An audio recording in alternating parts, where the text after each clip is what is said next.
Merci de nous avoir choisis pour vous informer. Mesdames et messieurs, bonsoir et bienvenue aux informations. Les titres. Troisième anniversaire de la chute du régime du président Ibrahim Boubacar Keïta. Si certains Maliens saluent les efforts des autorités de la transition, d'autres trouvent que la situation du pays n'a pas changé depuis le coup d'État en 2020. Vous en saurez plus dans cette édition. La situation sécuritaire dans la région de Bandiagara reste préoccupante. De nombreux villages de la commune de Kassa sont isolés du reste du pays à cause d'un blocus imposé par des combattants djihadistes. Les discussions sont engagées depuis ce 17 août 2023 pour les États généraux de la migration. Cette rentrée permettra de diagnostiquer la situation des Maliens établis à l'extérieur afin de l'intégrer dans la politique nationale de la migration. Voilà pour le sommaire.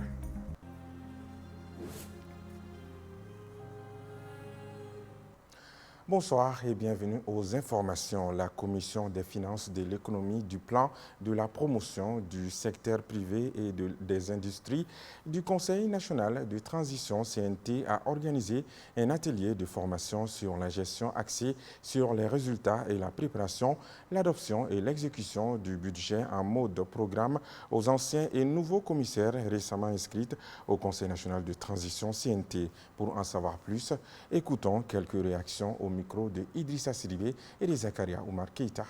Cet atelier de formation que la commission en charge des finances organise sur la gestion axée sur les résultats garde à l'attention des commissaires en général et des 26 nouveaux commissaires récemment inscrits au CNT en particulier.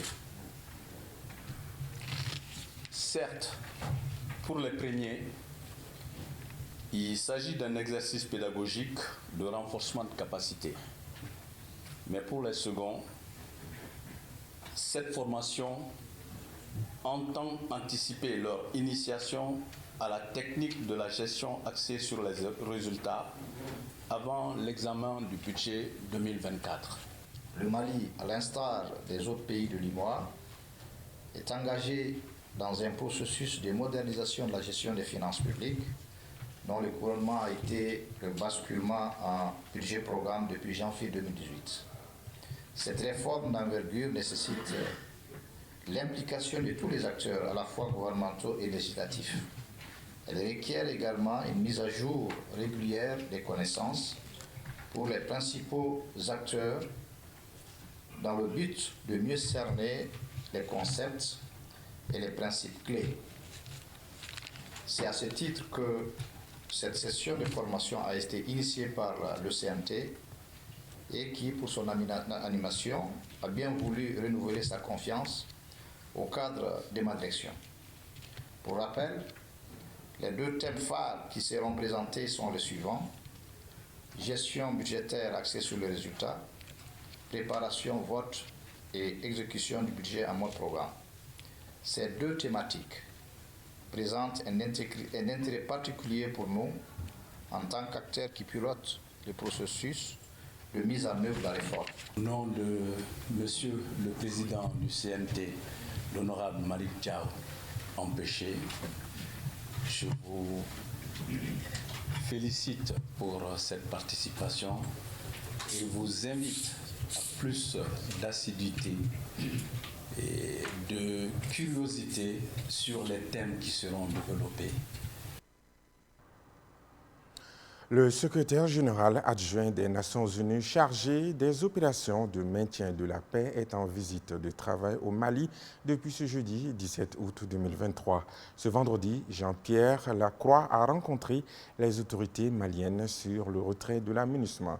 Les parties maliennes et onusiennes se réjouissent du processus de retrait de la MINUSMA. Écoutons respectivement Jean-Pierre Lacroix et Abdoulaye Diop, ministre des Affaires étrangères, au micro de Maliki Diallo. Première phase de ce processus de retrait se sont déroulées dans de bonnes conditions et selon les délais, malgré un contexte sécuritaire qui reste un peu difficile, je crois qu'il faut le reconnaître, et le fait qu'il s'agit pour nous certainement d'opérations qui sont fort lourdes dans des délais qui sont extrêmement serrés.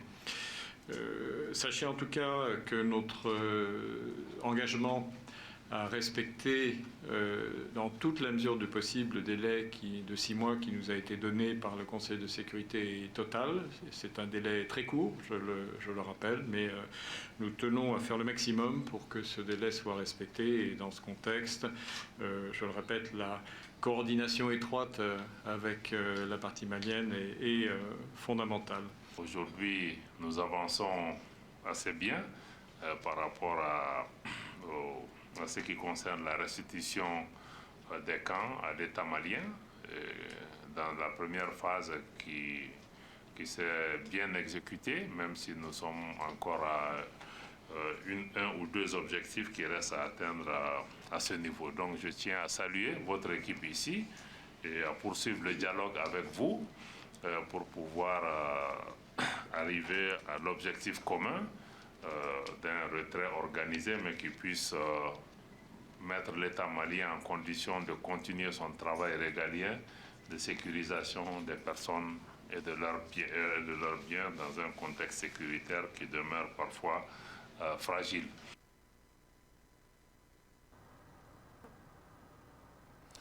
Comme annoncé, les travaux des activités des États généraux de la migration et le cadre de concertation avec les Maliens établis à l'extérieur ont démarré ce jeudi 17 août 2023 au Centre international de conférence de Bamako, CICB. Organisé par le ministère des Maliens établis à l'extérieur et de l'intégration africaine, cette rencontre de 3 jours s'inscrit dans le cadre de la mise en œuvre des recommandations des Assises nationales de la refondation. Elle vise également à faire un diagnostic réel de la situation des Maliens établis à l'extérieur. Plusieurs Maliens de la diaspora participent à ces travaux. Le compte-rendu est signé Amadou Diarra, Zakaria Oumar Keïta.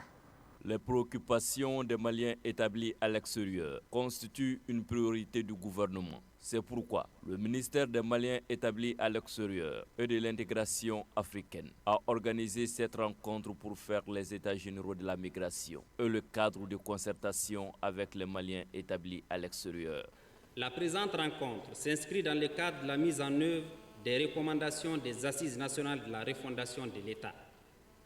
Elle vise à créer les conditions d'une participation accrue de la diaspora malienne au développement socio-économique et au renforcement de la cohésion, de l'unité et de l'entente au sein des Maliens établis à l'extérieur et de réfléchir à des solutions communes, durables face aux enjeux migratoires du moment. Occasion pour le ministre des Maliens établi à l'extérieur de réitérer son engagement à consolider les différents plans d'action de la politique nationale de la migration. Le renforcement de la protection de nos compatriotes en situation de détresse à l'extérieur avec l'assistance à plus de 50 000 via des opérations de rapatriement.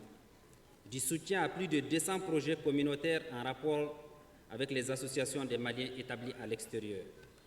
De l'accompagnement de plus de 30 000 migrants de retour à travers les projets d'insertion, de l'intensification des actions d'information et de sensibilisation sur les risques et les dangers de la migration irrégulière dans les zones de migration. Malgré ces acquis, il reste encore des défis à relever, tels que la persistance des flux irréguliers de migration, le démantèlement des réseaux de passeurs, les déficits d'opportunités de migration professionnelle à l'international, la mobilisation de la diaspora pour l'investissement productif et la disponibilité des données actualisées relatives aux Maliens établis à l'extérieur. Présent à la cérémonie, le Premier ministre a invité les Maliens à l'union sacrée. Donnez-vous la main pour que vous parlez d'une même voix, sensiblement que vous serez fort.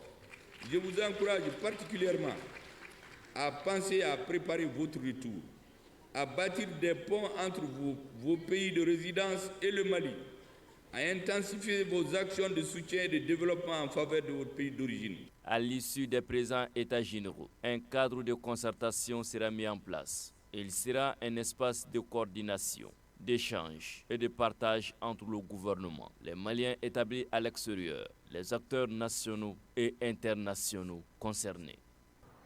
L'ONG Convergence d'Action pour l'Environnement et la Santé, KES, en collaboration avec l'ambassade du Japon au Mali, a procédé ce vendredi à la remise des équipements d'assainissement à la mairie de la commune 5 du district de Bamako. Par ce don, la KES et son partenaire veulent contribuer à l'assainissement de la commune 5. Le compte-rendu est signé Gabriel Keita. Ces équipements d'assainissement d'une valeur de plusieurs millions de francs CFA sont offerts à la mairie de la commune 5 du district de Bamako dans le cadre de la mise en œuvre des actions du projet d'appui à l'assainissement. Il s'agit à travers ce don, financé par l'ambassade du Japon au Mali, à travers l'ONG Convergence d'Action pour l'Environnement et la Santé, KES, de contribuer à l'amélioration de l'assainissement de la commune bénéficiaire. Les équipements que nous remettons aujourd'hui sont constitués de un camion belle Mercedes, belle équipé d'une grille, 4 bourreuses mécaniques, 60 bourrettes, 6 tricycles, pour un coût global de 52 millions francs CFA. Environ 50 millions fonds accordés par l'ambassade du Japon et environ 2 millions sur fonds de l'ONG-KS. Pour le rappel, les objectifs du projet sont contribuer à l'assainissement de la propriété pour l'instauration d'un environnement sain et durable dans la commune 5 du district de Bamako. En commune 5, le constat général est non seulement celui de l'insuffisance d'équipements et d'infrastructures, mais aussi de la faiblesse de la filière d'évacuation et de traitement des déchets associés aux défis démographiques et culturels. C'est pourquoi le Japon a financé ce projet pour contribuer à l'amélioration du cadre de vie et de la santé des populations de la commune. Cette donation vient renforcer la mairie de la commune 5 du district de Bamako dans l'exécution de sa politique d'assainissement. Selon l'autorité communale, elle va aussi contribuer au développement de sa commune. Je profite de cette tribune pour exprimer toute ma satisfaction de voir la concrétisation de ce projet. Cette activité de remise de matériel d'assainissement traduit l'intérêt que portent nos partenaires à la question de la gestion efficiente des déchets, mais également la volonté de la commune 5, à travers ses services techniques, les GIE d'assainissement, d'assurer la propriété des 9 quartiers de la commune. Je voudrais par avance rassurer nos partenaires que ces équipements seront utilisés à bon escient afin pour l'atteinte de nos objectifs. Cette cérémonie a pris fin par la remise officielle des dons d'équipements d'assainissement à la mairie. 18 août 2020, 18 août 2023, cela fait exactement 3 ans, jour pour jour, que le régime démocratique d'Ibrahim Boubacar Keïta a été renversé par le Comité national pour le salut du peuple CNSP avec à sa tête le colonel Assimi Goïta. 3 ans après, où en sommes-nous? Quel est le chemin parcouru? Que reste-t-il avant la fin de la transition? Élément de réponse dans ce reportage signé Bakarem Sidibé, Aïssata Djara. Toutes mes fonctions à partir de ce moment. Et avec toutes les conséquences de droit, la dissolution de l'Assemblée nationale et celle du gouvernement. 18 août 2020, 18 août 2023. 3 ans, jour pour jour, que le Comité national pour le salut du peuple, CNSP, a renversé le régime du président Ibrahim Boubacar Keïta. Après plusieurs mois de manifestations, de dénonciations et d'appels à la démission du régime, à leur arrivée, les militaires avaient promis un lendemain meilleur aux Maliens. 3 ans après, l'Eldorado promis par les militaires en est loin du compte pour certains Maliens. En 2022, nous étions à 412 000. En 2023, 440 000 déplacés internes, selon les estimations du CRCR, Brehima et l'EDICO. Donc, ce qui prouve que l'aspect sécuritaire, non seulement on s'est renforcé en équipement, mais sur le terrain, il n'y a pas trop de changements et la situation s'empire. Récemment, dans les cercles de Banyangara, précisément à Bodjo, nous avons quand même vu beaucoup de déplacés, des habitants qui quittent leur village pour d'autres localités. C'est malheureux. Moi, je pense qu'un citoyen, quels que soient les problèmes, tu ne peux pas prendre la place des Occidentaux internationaux qui étaient là, tels que MINUSMA, Barkhane, ainsi de suite, ONU, par-ci, par-là. Bon, si ils n'ont pas pu résoudre la situation, ce n'est pas un citoyen qui va prendre une arme contre ses propres frères, quel que soit. Les tombeurs du Beka avaient justifié leur intervention par plusieurs raisons, dont la restauration de la paix, l'instauration d'une bonne gouvernance et l'avènement des Mali nouveaux. Des engagements qui n'ont pas été respectés par les gouvernants à en croire des politiques. Dans l'aspect aussi de la gouvernance, nous savons très bien que nous sommes dotés de réformes essentielles qui doivent conduire à sanctionner la transition. Mais nous avons aussi été témoins de la violation de plusieurs lois, dont la loi fondamentale qui a abouti à l'adoption d'une nouvelle constitution. Par contre, d'autres Maliens saluent le bilan de la transition, notamment la restauration de la dignité du Mali au plan sous-régional, régional et international. Salut-il. On dit oui, juste pour atteindre les objectifs, quelles que soient les conséquences. Ils ne regardent pas les conséquences, ils ne voient que les avantages seulement. Or, ces jeunes-là, ils ont refusé de ce côté-là. À la place de non, ils disent non. À la place de oui, ils disent oui. Donc, de ce côté, vraiment, on peut dire qu'on peut les féliciter et les apprécier. Du côté des détracteurs comme des soutiens de la transition, on appelle à une résolution urgente du problème de la cherté de la vie, tout comme la question de la prolongation de la transition. Les autorités, encore une fois, ont manqué au rendez-vous parce qu'un engagement pris devant Dieu et les hommes doit être tenu. C'est l'une de nos valeurs, en tout cas très essentielles au Mali. Le régime précédent a été combattu sur ce terrain et aussi a été combattu sur le terrain de la violation des textes, et choses qui continuent. Comme on pouvait s'attendre, le bilan de la transition divise les Maliens. Reste au président et à ses camarades de trouver la parade aux critiques des détracteurs, notamment en apportant des solutions diligentes et efficaces à certaines préoccupations fondamentales.